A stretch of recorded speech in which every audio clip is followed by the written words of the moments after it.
Dasar tahun 1945, 5 Juli 1945 sampai Oktober 1999. Sejarah Undang-Undang Dasar 1945. Sejarah lahirnya Undang-Undang Dasar 1945 dimulai pada masa kedudukan Jepang di Indonesia, ketika pemerintah Jepang berjanji akan memberikan kemerdekaannya pada 29 April 1945. Dibentuk Badan Penyelidik Usaha-usaha Persiapan Kemerdekaan Indonesia atau BPUPKI untuk merumuskan konstitusi.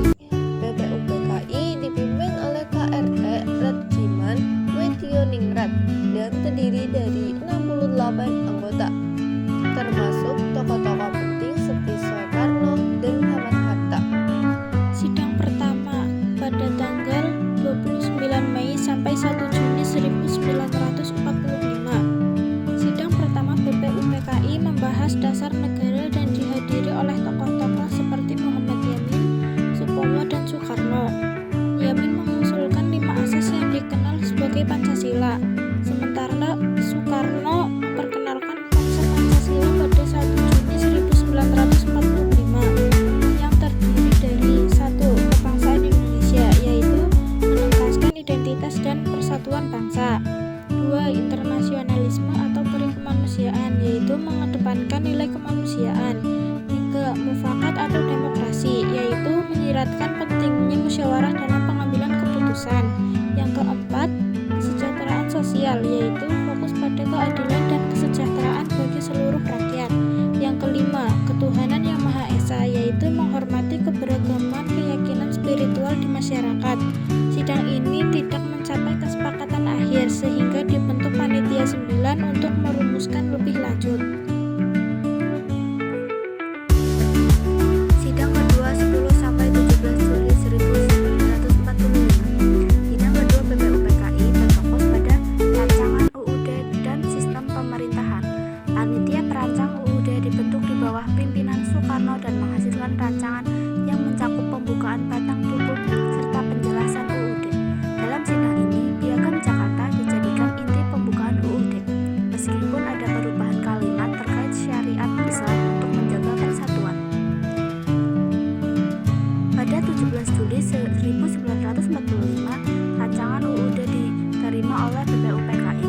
Setelah itu, Jepang membubarkan BPUPKI dan membentuk Panitia Persiapan Kemerdekaan Indonesia (PPKI) yang bertugas mempersiapkan proklamasi kemerdekaan yang terjadi pada 17 Agustus 1945, UUD 1945, 5 Juli 1959 sampai 1999. Dalam perkembangannya, Konstituante sebagai Dewan Penyusun Undang-Undang Dasar dalam sidangnya sejak tahun 1956 sampai tahun 1959 belum berhasil membuat Undang-Undang Dasar baru. Pihak-pihak yang berbeda pendapat tidak pernah mencapai suara dari jumlah anggota Konstituante. Keadaan ini jika diteruskan akan menemui jalan buntu dan dianggap membahayakan kelangsungan hidup bangsa dan negara. Di samping itu, selama berlakunya UUD 1950 terjadi ketidakstabilan pemerintahan. Pergantian kabinet terjadi sebanyak 7 kali karena dijatuhkan DPR. Sistem kabinet parlementer pun dianggap gagal. Hasil dekret. Pada 5 Juli 1959, Presiden Soekarno mengeluarkan dekret yang menandai berakhirnya era demokrasi parlementer dan mengembalikan UUD 1945 sebagai Konstitusi Indonesia. Dekret ini diambil setelah Konstituante gagal merumuskan UUD baru sejak 1956 disebabkan oleh perpecahan pandangan di antara anggotanya. Isi dekret pembubaran Konstituante, pemberlakuan kembali UUD 1945, pembentukan Majelis Permusyawaratan Rakyat Sementara atau MPRS dan Dewan Pertimbangan Agung Sementara atau DPAS.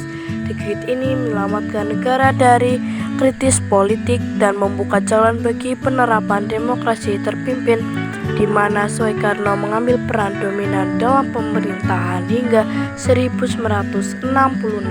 Berlakunya kembali Undang-Undang Dasar 1945 dalam kurun waktu 5 Juli 1959 sampai 11 Maret 1966. Terjadi beberapa peristiwa penting dalam sejarah Indonesia. Pertama, MPRS mengangkat Presiden Soekarno menjadi presiden seumur hidup melalui ketetapan MPRS nomor 3 MPRS 1963. Kedua, pecahnya peristiwa G30 SPKI. Ketiga, peristiwa Tritura atau 3 tuntutan rakyat, yakni bubarkan PKI, bersihkan kabinet dari unsur-unsur G30 SPKI, dan turunkan harga-harga atau perbaikan ekonomi. Keempat, dikeluarkannya surat perintah 11 Maret 1966 atau lebih dikenal dengan Super Semar 1966 yang dianggap sebagai lahirnya Orde Baru. Selanjutnya, beberapa kejadian penting dalam pelaksanaan Undang-Undang Dasar dalam kurun waktu kedua ketika memasuki masa Orde Baru. Sidang Istimewa atau SI MPRS 1967 menarik kembali mandat Presiden dari Soekarno dan mengangkat Soeharto sebagai pejabat presiden. Orde Lama pada tahun 1959 sampai 1966. Demokrasi terpimpin.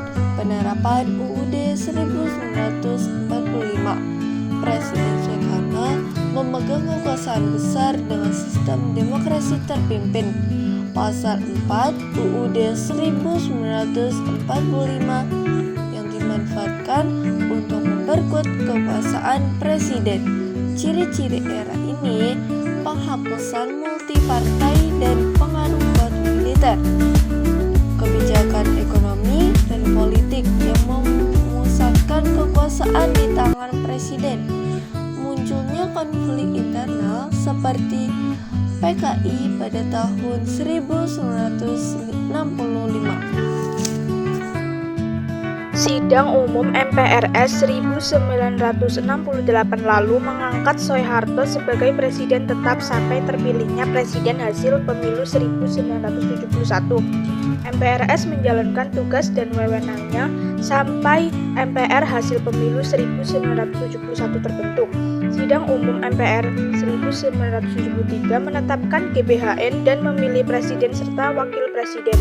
Masa Orde Baru berakhir pada 21 Mei 1998 dengan mundurnya Presiden Soeharto dan 3 Bibi. Ringkasan perubahan Undang-Undang Dasar 1945, 5 Juli 1945 sampai 1999. 1945 sampai 1949 yaitu Undang-Undang Dasar 1945 berlaku sebagai dasar negara pertama. 1949 sampai 1950 yaitu digantikan oleh Konstitusi RIS. 1950 sampai 1959 yaitu Undang-Undang Sementara 1950 berlaku. 1959 sampai 1966 yaitu Dekret Presiden 1959 kembali ke Undang-Undang Dasar 1945 demokrasi terpimpin. 1966 sampai 1998 Orde Baru. Undang-Undang Dasar 1945 tidak diubah atau sakralisasi konstitusi.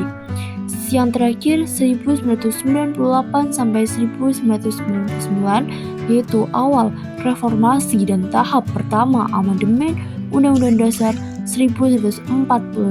Berikutnya di sini adalah beberapa dokumentasi, yaitu yang pertama ada dokumentasi tentang Orde Lama, yang kedua adanya perubahan Orde